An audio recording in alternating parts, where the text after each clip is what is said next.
Oui, donc lors de ma première conversion, bien sûr, alors c'était voilà le Saint-Esprit, comment dire, l'infusion du Saint-Esprit. Je me suis confessé, j'avais plein de fous pendant un an et demi, mais bon voilà, mais j'allais à l'église chaque jour, hein. Avant d'aller à la fac, j'allais à l'église, hein. Mais encore une fois, hein, le, le, le rapport intergénérationnel. J'allais à l'église, j'étais le seul jeune, j'avais 20 ans, et il y avait une dame qui avait peut-être 55 ans et quelques autres personnes plus âgées, mais il y avait personne qui était plus jeune que moi.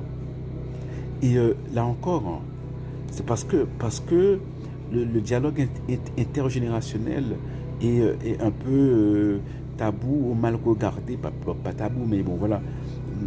Mais si à l'époque, j'avais un père spirituel, un laïc, ou une mère spirituelle, un laïc, une laïque, voilà, qui cheminait avec moi, peut-être que je n'aurais pas arrêté de pratiquer au bout d'un an. Voilà, si on réussit à faire ça, si on réussit à, voilà, à être là pour quelqu'un de plus jeune, euh, à la faire grandir dans la foi, à la faire grandir dans la foi, à l'instruire euh, dans la foi, à être un exemple pour cette personne. C'est on est on est son parent spirituel, et ça comptera beaucoup au ciel, hein. Ça comptera beaucoup au ciel, hein.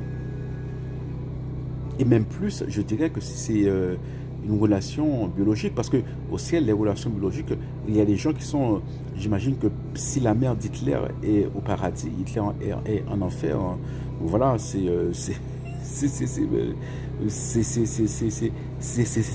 probablement le cas, hein. Voilà, mais donc les, les relations biologiques voilà, c'est pas, nous espérons être avec les nôtres au ciel, mais voilà, il n'y a pas de transposition de la terre au ciel comme ça, hein, selon la biologie.